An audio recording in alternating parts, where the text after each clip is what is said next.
알쓸 신직의 반석 지혜입니다. 네, 저희 이번 주로 나가면은 벌써 이제 9월 마지막으로 돼 있는데요. 이제 가을도 많이 지났고 추석도 지났는데 어떻게 추석 때 잘 지내셨어요? 잘 지냈겠죠? 추석 때 맛있는 거 많이 드셨어요? 네, 많이 먹었겠죠? 저도 추석 때 너무 많이 먹어가지고 좀 더 살이 더 찐 것 같아서, 안 그래도 이제 신혼이었어가지고 많이 쪘다고 얘기를 많이 들었는데 그 얘기를 더 들을 것 같아서 좀 걱정이긴 하네요. 저희가 이번 주는 에디터 두 분과 함께 인터뷰를 진행해 볼 건데요. 안녕하세요. 안녕하세요. 아, 네. 반갑습니다. 간단하게 자기소개 해주세요. 안녕하세요. 저는 프리랜서 에디터로 근무하고 있는 졸업생 박지은입니다. 온오프라인 콘텐츠 계속 기획하고 있고 SNS에도 다양한 콘텐츠 계속 만들어 나가고 있어요. 저요? 네. 저는 월간지에 다니다가 한 6개월 전에 이제 미디어 스타트업으로 이직을 해서 현재는 이제 글만 쓰진 않고 글이랑 사진도 찍고 이제 브랜딩까지 이제 하고 있어요. 그래서 두루두루 또 전반적인 이야기를 할 수 있을 것 같긴 한데 좀 더 기자에 가까운, 에디터라기보다 약간 좀 기자에 가까운 이야기 좀 더 많이 할 수 있을 것 같긴 합니다. 그럼 그 에디터라는 이제 언어라고 해야 되나? 에디터라는 단어를 많이 들어보긴 했는데 이제 정확히 에디터가 어떤 일을 하는지 좀 설명해 주실 수 있나요? 아, 제가요? 네. 사실 에디터라는 말이 되게 넓은 단어예요. 그러니까 한정적인, 뭐 특별히 글만 쓴다고 해서 에디터라고 볼 수는 없거든요. 사실 앞에 뭘 분야에 따라 사실 완전히 다 다르기 때문에 사실 편집자도 사실 에디터라고 해도 뭐 과언이 아닐 정도로 에디터가 뭐다라고 하기에는 그러니까 무언가를 만들어내는 사람의 통칭이다라고 이해하시는 게 나을 것 같고, 이제 구체적으로 이제 저희는 이제 좀 글 쓰는 쪽을 조금 더 주력하는 사람들이다 이해하시면 되지 않을까 싶어요. 그럼 막 SNS 이제 홍보 글 이런 거 문구 작성하고 이런 거 하시는 건가요? 요즘 에디터 영역이 엄청 넓어졌어요. 그래서 예전에는 매거진 에디터가 가장 흔하게 사용되는 단어였는데, 매거진 에디터들은 보통 이제 뭐 기사 발행하고 이제 마감까지 하는 그런 오프라인 매거진 에디터를 통칭을 하고요. 요즘은 온라인에도 워낙 콘텐츠 발행하는 사람들이 늘어났고 영상도 하시는 분들도 있고 또 SNS도 하나의 콘텐츠 창구가 되다 보니까 되게 두루두루 다 일하시는 분들이 있어요. 그래서 글 쓰는 것뿐만 아니라 마케팅, 뭐 사진 두루두루 다 잘해야 에디터로서 요즘은 더 가능성이 큰 것 같아요. 진짜 만능이어야지 할 수 있는 그런 일이네요. 대단하세요. 우리가 그런 사람이 된다. 뭔가 말을 잘 못하는데 잘해서 하는 건 아니고 어떻게 해야 되니까 계속 하고 있어요. 네네. 잘한다고 하진 않았어요. 네네. 그냥 하고 있어요. 네, 해야 되니까. 그러면은 이제 에디터가 말씀하신 것처럼 여러 가지 컨텐츠를 다룬다고 하셨는데, 그럼 그런 컨텐츠를 하나 만드는데 혹시 얼마나 시간이 걸릴까요? 항상 저부터 하는데. 편하신 대로 말씀하시면 돼요. 이게 되게 콘텐츠마다 만드는 게 다 제각각이거든요. 그래서 SNS 콘텐츠는 아무래도 피드를 넘겨서 보는 형태니까 훨씬 작업 시간이 짧을 거고, 뭐 매거진이면은 얼마나 또 분량을 또 어떻게 정하느냐에 따라 또 다른데, 너무 다 광범위해서 보통 월간지는 한 달 기준으로 다 작업된다고 보시면 되고, SNS는 보통 일주일 이내 다 작업된다고 보시면 되고, 좀 어려운 것 같아요. 정해서 말하기가.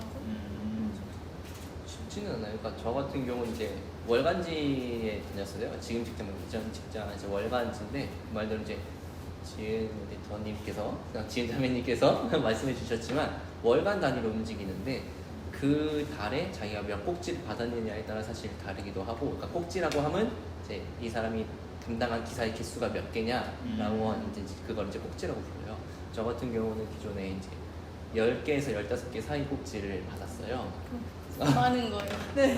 보통 한 네. 4-5개? 그렇게 되면 그거에 따라서 이제 기획을 해야 돼요. 어디에 좀 주력할 거냐. 아까 말씀하신 것처럼 좀 짧게 걸리고 빨리 쳐내야 될 거 빨리 버리고 조금 뭐 하루 이틀만 끝내야 다른 데가 추가할 수 있으니까 그렇게 하고 좀 길게 걸리는 건 그래도 한 3, 4일? 왜냐면 이제 저 같은 기존 이렇게 월간지에 다니던 직장에서 하던 취재가 주택을 취재하던 회사여서 취재를 가려면 출장을 가야 되죠. 출장 가는 시간 가서 인터뷰하고 또 사진 찍고 그걸 가지고 와서 얘를 어떻게 표현해야 되는 것이냐, 글을 풀어내는 방식도 정해야 되고 또 사진도 어떻게 어떤 모습을 보여줄 것이냐도 정해야 되고 이게 만들어서 사진과 글을 좀 이렇게 했으면 이제 편집하시는 분한테 가서 또 상의를 해야 돼요. 이거 어떻게 편집하면 좋을까요? 어떻게 디자인이 되면 좋을까요? 상의하고 막 이렇게 하다 보니까 뭐 적으면 이제 하루 이틀에서 막 3, 4일 정도까지 한 꼭지당, 그러니까 한 기사당 최소 그 정도는 걸리는데 이제 월간지 기준으로 이렇게 가는데 제가 듣기로 이제 일간지 이제 저희가 흔히 하는 조중동 이런 데 다니시는 분들은 그런 개념이 없이 그냥 들으면 들은 대로 바로 나가는 기사들도 많고 그래서 진짜 얼마나 걸리냐 하면 너무 천차만별일 것 같아요. 방금 말씀하신 그런 뭐라 해야 되지? 순서? 일의 순서가 굉장히 많은 것 같은데 3, 4일에 그걸 소화하려고 하면은 굉장히 바쁠 것 같은데 업무 강도가 좀 높은 편인가 봐요. 진짜 멀티태스킹이 되어야 해요. 그러니까 지금 제가 3, 4일이라고 말한 건 되게 순차적으로 된 것처럼 이렇게 말씀을 드렸는데 실제로는 섭외를 다 해요. 그리고 취재를 다 하고 사진 다 찍고 나중에 몰아서 편집하거나 뭐 이런 식으로 진행이 될 때도 있거든요. 그냥 한 꼭지를 한 차근차근 이렇게 하진 않아요. 다 동시다발적으로 겹쳐서 진행할 수도 있고. 출장 한번 나갈 때마다 2박 3일 나가서 뭐 집을 한 3, 4개 취재해 온다든가 뭐 이런 식으로 이제 진행이 되는 거죠. 그럼 일이 엄청 많은 만큼 좀 야근도 잦으시겠어요? 여기 직종은 다 야근이 웬만하게 있는 것 같고 물론 뭐 야근이 없이 자기 일 빠딱빠딱 다 처리하면은 칼퇴할 수 있는데 그런 에디터를 잘 못 봤어요. 그러니까 진짜 능력이 엄청 좋은 사람이면 뭐 야근 안 할 수도 있겠는데 이게 사람인지라 그런 사람은 거의 없고요. 글이 창작하는 거다 보니까 결국은 제 생각을 계속 정리하고 이걸 독자한테 어떤 메시지로 전달하는 게 되게 관건이거든요. 그래서 제가 하고 싶은 말을 하는 게 아니라 이 공간이나 뭐 브랜드를 설명하는 텍스트가 있대? 이걸 그래서 어떤 메시지로 풀어낼 건지를 정해야 되기 때문에 그걸 조금 고민하는데 시간을 많이 쏟는 것 같아요. 그러다 보면 약간 마감이라는 게 있는데 마감 때까지 계속 고민하는 것 같아요. 이게 왜냐면 내가 끝낸다고 만족스럽지 않거든요. 계속 뭔가 부족할 것 같고 부족한 것 같고 이게 제대로 표현한 것이냐 이 고민이 있다 보니까 어쩔 수 없이 야근을 할 수밖에 없게 되는 것 같아요. 근데 아무래도 이제 에디터다 보면은 트렌드 파악이 중요하잖아요. 그래서 혹시 트렌드 파악을 어떻게 하시는지 궁금하거든요. 저는 그냥 SNS 충이라고 보시면 되고 SNS 그냥 맨날 뭐 수시로 살펴본다고 보면 되고요. 요즘 유행하는 언어나 사람들한테 되게 인기 많았던 콘텐츠나 그 인기 많았던 콘텐츠를 분석해주는 뉴스레터나 피드 같은 데들이 있어요. 그래서 그걸 쭉 먼저 살펴보고 이 사람들이 왜 이거 좋아하는지 이게 왜 유행인지를 계속 보기도 하고 궁금한 공간이나 브랜드 있으면 먼저 가서 보고 뭐 그런 거 인터뷰할 기회나 뭐 마주할 기회가 되게 많으니까 그런 걸로 좀 많이 트렌드를 파악하려고 하는 편이에요. 그냥 일이랑 삶이랑 크게 분리가 없다고 생각하시면 돼요. 네. 그러면 이제 에디터로서 이제 생각하시는 장단점이 있을까요? 에디터 직업에 대한 장단점. 장점은 그거 같아요. 내가 만날 수 없는 사람들을 취재한다는 신분으로 가서 만날 수 있다는 거. 그래서 뭐 제 관심사나 뭐 솔직히 들을 수 없었던 이야기들을 보통 보면 뭐 기업의 대표를 제가 저라는 사람이 만날 수가 없잖아요. 근데 저희가 이 책 만들 건데요. 이 책에 필요한 사람이 이분이에요. 그래서 만나고 싶어요. 라고 하면은 그분의 인사이트를 그대로 전달받아가지고 제가 또 다시 편집하는 거기 때문에 되게 좋은 배움이라고 생각했고 예전에 어시스턴트로 일할 때는 연예인들 녹취록 들으면서 듣는 게 되게 재밌었어요. 그래서 그런 거 그러니까 내가 모르는 정보, 모르는 이야기들을 되게 생생하게 들을 수 있다는 게 가장 큰 장점이고, 단점은 쉴 때나 일할 때나 일 생각이 끊임없이 나는 것 같아요. 아 이거 샤워하면서 이거 이렇게 해야 되는데 어떻게 하지? 계속 그냥 제 성향일 수도 있는데 왜 이거 안 풀리지? 이렇게 생각하면서 계속 쉬기도 하고, 그래서 뭔가 어디 좋은 데를 갔어도 여기 콘텐츠 되게 괜찮은데 사진 찍어두고 직업병. 계속 그런 것들을 고민하면서 제 쉼하고 일하고 왔다 갔다 하니까 그런 부분은 단점일 수도 있을 것 같고, 네. 그런 게 가장 큰 게 아닐까 싶어요. 저는 약간 아까도 잠깐 언급한 것 같은데 돌아다니는 걸 되게 좋아해요. 그러니까 원래 걷는 것 자체도 좋아하고 하다 보니까 출장 가는 점이 오히려 저한테는 장점인 거죠. 그래서 뭐 출장이라는 명목하에 가서 취재하고 오전에 취재 한 건, 오후에 취재 한 건 하고 저녁에 시간 남잖아요. 그 지역에 돌아다녀 볼 수 있는 거, 뭐 먹고 싶은 거 먹어볼 수 있는 거, 그런 내 돈으로 아닌 회사 돈으로 중요하죠. 회사 돈으로 가서 회사 돈으로 내가 먹어볼 수, 물론 이제 금액은 정해져 있어요. 물론 내가 추가금 내고 조금 먹긴 하지만 그래도 그런 것들이 저한테 되게 장점으로 와닿고, 단점 어떻게 보면 비슷할 수도 있을 것 같아요. 이게 끝맺음이 정확하지가 않아요. 끝맺음이 정확한 마감밖에 없어요. 마감 지나야 그나마 몰라, 이미 책 발간했으니까 내가 어떻게 바꿀 수 없어, 끝이야, 이러면 이제 상관없는데 그 전까지는 계속 고민이 되는 거죠. 아 이거 이렇게 할까 저렇게 할까. 그러다 보니까 이제 퇴근하고 와서도 씻고 밥 먹고 뭐 하다가 뭐 되게 별거 아닌데 그냥 예능 보다가 인사이트 딱 왔어. 아 저거 쓰자. 갑자기 일 생각이 나는 거죠. 그럼 그렇게 하고 그러다 보니까 그런 거는 견딜 수 있을 수준까지는 이제 장점과 그냥 평범한 건데, 가끔은 이제 글이 안 풀리거나 내가 맡은 문제가 잘 안 풀릴 때는 그것조차도 스트레스가 다가오는 거죠. 얘는 보고 저 좋은 말인데 내가 어떻게 쓰지? 그러니까 쉬는 게 조금, 예능 보면서도 쉴 수가 없는 그런 타이밍도 조금 있기는 해요. 그래서 좀 내 시간을 쓰는 거에 있어서 약간 9 to 9을 명확하게 지켜야 되는 사람은 좀 맞지 않을 수 있다. 에디터는 좀 유연하게 사고할 수 있는 사람에게는 좀 괜찮지 않을까. 그게 단점일 것 같아요. 일과 삶을 함께 할 수 있는. 네. 그래서 허리 아픈 사람들이 진짜 많아요. 디스크 달고 다니는 사람들. 근데 이제 에디터라면은 좀 글을 쓰는 직업이다 보니까 이것도 약간 궁금한데요. 한 달에 책을 몇 권 읽으시는지. 사실 질문 듣고 생각해 보니까 한 달에 몇 권 이렇게 정해놓고 읽어보는 게 없는 게, 많이 읽지 않아요 저도. 그러니까 근데 책이 항상 옆에 있기는 해요. 옆에는 항상 있는데 얘를 레퍼런스. 레퍼런스용으로. 맞아요. 레퍼런스 제 책상에 보면 양쪽에 책이 쌓여 있어요. 다 읽지 않았어요.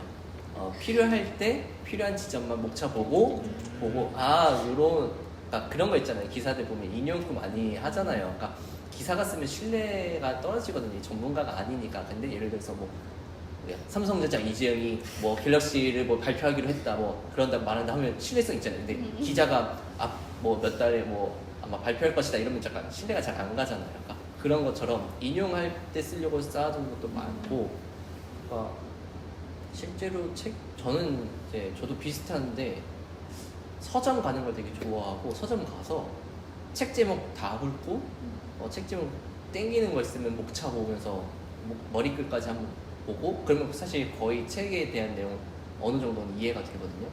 그렇게 보고 그 중에 마음에 드는 게 있으면 한 권 사는. 그래서 한 달에 책을 몇 권 읽냐고 했을 때 한 달에 책을 한 권도 안 읽을 수 있다. 그냥 글을 많이 볼 뿐이지 책 한 권 뭐 이런 식으로 읽지는 않는다. 읽을 글이 너무 많아요. 뉴스레터, 인스타그램, 네. 바디 텍스트도 읽어야 되지. 맞아요. 너무 많아서 책으로만 한정되지는 않아요. 아까 말씀드렸지만 뉴스레터가 굉장히 많습니다. 이런 것까지 치면 이걸 책으로 치면 많이 읽는 걸 수도 있어요. 네, 기사도 많이 봐야 하고.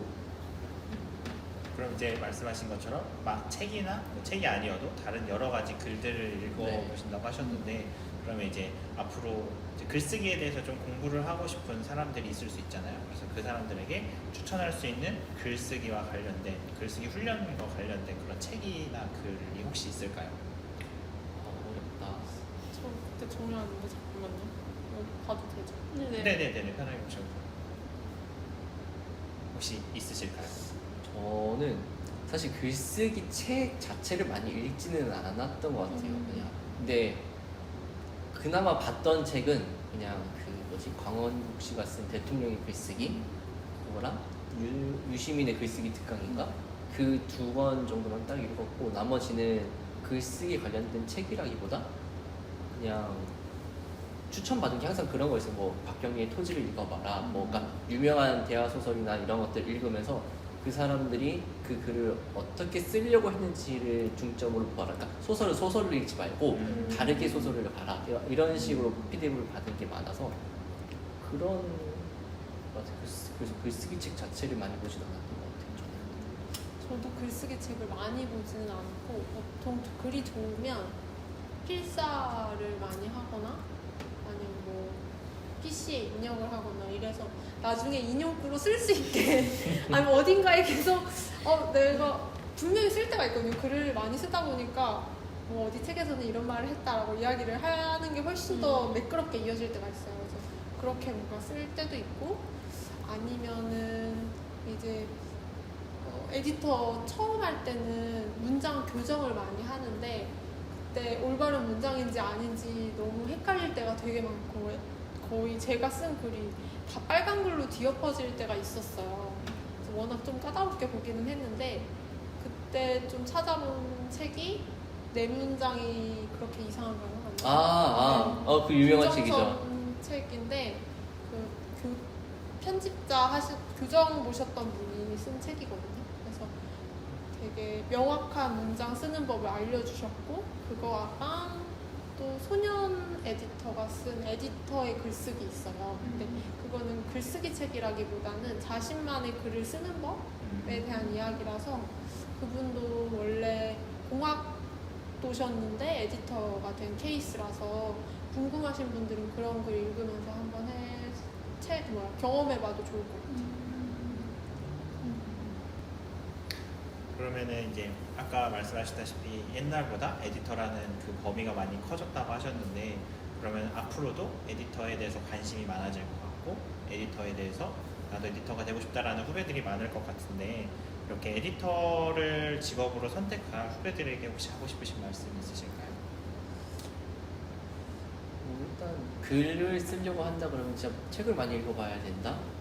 그거는 진짜 불변한 진리에 가깝다고 물론 성경의 진리지만 글 쓰는 거에 있어서 진짜 책을 많이 읽은 사람만큼 그 독해력과 그게 글에서도 나오더라고요.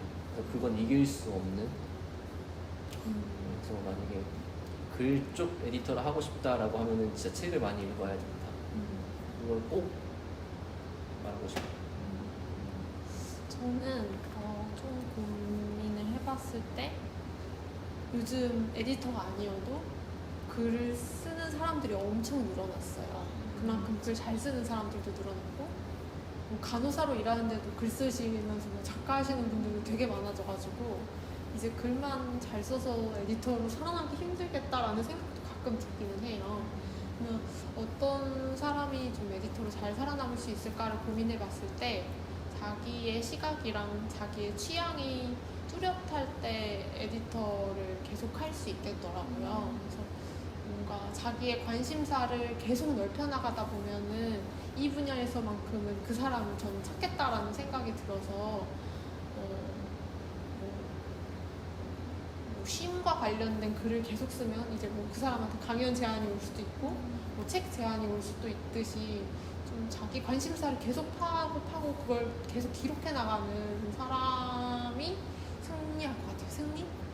살아남을 것 같아요. 네. 확실히 약간 글이 주관적이다 네. 보니까 자기 글을 좋아해주는 사람을 이제 네. 찾는 게 더 네. 좋은 것 같아요. 맞아. 그 에디터라는 말을 들으면 이제 제가 느끼기에는 약간 패셔니스타 것 같거든요. 실제 옷을 죄송합니다. 잘못 입은 것 같은데. 실제로 어떤지 좀 궁금해요. 패션 말고도 뭐 다른 분야에서 혹시 뭐랄까 인싸? 약간 인싸 그런 이미지. 에디터가요? 아 인싸 이미지가 있구나. 약간 왠지 에디터면 나는 왜 인싸면 이렇게 뭔가 앞서가지? 트렌드를 선도할 것 맞아 같고 맞아 트렌드. 약간 뭐 앞서 나가는 그런 인싸의 그런 사람들일 것 예. 같거든요. 에디터의 분야를 되게 넓게 보면 그러니까 패션 에디터 쪽은 확실히 파리 FW를 보고 오거나 이런 사람들이 많기 때문에 그 사람들은 진짜 옷도 감각적으로 입으시는 분들도 있고 그렇기는 한데 에디터가 패션 에디터도 있지만 이제 피처 에디터라고 이제 문화 쪽이나 다른 이제 공간들이라든지 좀 다양하게 취재하는 인터뷰도 있고 되게 다양하거든요. 그래서 뭔가 패션 쪽으로 봤을 때는 훨씬 더 감각적인 분들이 많아 보일 것 같기는 한데 일반적으로 에디터들이 다 옷 잘 입는 건 아닌 것 같고요. 특히 마감 때는 다 후줄근하게 아 그건 맞아. 특히 마감 때는 다 편하게 막 3, 4시에 퇴근할 때도 있거든요. 새벽 3, 4시. 그러면은 후줄근하게 입는 게 진짜 제일이니까 편하게 입을 때 되게 많고 예전에 다른 라이프스타일 편집장님이 말씀하시길 약간 셔츠에 슬랙스 아니면 셔츠에 청바지가 가장 에디터의 정석 같다라고는 말하긴 하셨는데 그건 또 약간 자기의 핏을 잘 알아야 또 되는 문제라서 모든 에디터는 아니다 라는 생각이 들어요. 맞아요. 진짜 모든 에디터는 아니다. 저도 아니에요. 저도 아니. 힌트에 총 네. 뭐 아무튼 재밌네. 네, 확실히 여태까지 저희가 많은 팀을 촬영하지 않았지만 에디터분들이셔서 좀 말을 잘하신다고 해야 될까? 그래서 되게 많은 이야기를 재밌게 많이 했었던 것 같은데 저희가 그래서 너무 시간을 많이 써가지고 마지막 질문을 해야 돼요. 마지막으로 이제 두 분이서 이제 CBA 영혼들에게 하시고 싶으신 말씀이 있으실까요? 12일이요? 네. 12일. 뭐 아니고 꼭 CBA가 너무 크다면은 이제 앞으로 이제 후배들에게 하고 싶으신 말씀이라든지. 네. 근데 그건 아까 약간 얘기가 있었으니까 네. 이제 CBA 영혼들에게 하고 싶으신 말씀이 있으실지. 그냥 그런 것 같아요. 약간 다 모두가 다 어려운 시기인데 사실 취준생이든 재학생이든 뭐 졸업생이든 근데 그냥 다 같이 힘내보자. 그냥 다 같이 파이팅 해보자. 어차피 뭐 우리밖에 없으니까 우리끼리라도 잘해보자 뭐 이런 말 모르겠네. 뭔 말을 해야 될지 잘 모르겠어요. 그냥 파이팅 합시다. 밖에는 나이가 갈수록 짊어져야 할 것이 많으니 지금을 즐기라는 말을 해야 되나요? 어떻게 해야 되나? 그것도 틀린 말은 네. 아니죠. 책임이 점점 더 커지는 것 같아서 나이가 갈수록 나이를 해를 먹을수록 지금이 가장 행복하다. 그걸 가장 코로나 때문에 뭔가 그래 뭐 취업 안 돼서 그래 이런 생각이 너무 들 수도 있는데 책임으로부터 자유로운 시기가 가장 좋은 나이인 것 같아요. 네, 그걸 즐겼으면 좋겠어요. 감사합니다.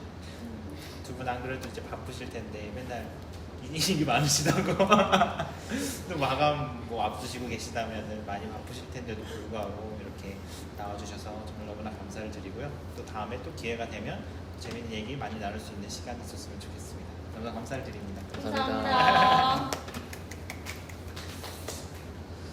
오늘 이렇게 에디터 두 분을 모시고 같이 이야기를 나눠봤어요. 제 평소에 두 분 많이 뵀었는데 이제 그 평소에 뵀을 때는 이렇게 말들을 많이 재밌게 하시고 그러신 분들이 아니었던 것 같은데 직업적으로 얘기할 때는 좀 하시고 싶으신 말들이 많으셨던 것 같아요. 워낙 이제 말들을 잘하셔서 이제 앞으로도 이제 에디터에 관심이 있으신 분들이 있으시다면 이 시간을 통해서 이 인터뷰를 통해서 이제 에디터에 대해서 좀 더 많이 알아가는 시간이 됐으면 좋겠네요. 저희는 또 다음 주에는 다른 분들 모셔서 인터뷰를 진행해 볼 건데요. 다음 주에도 잊지 말고 시청해 주세요. 그럼 다음 주에 만나요. 다음 주에 만나요.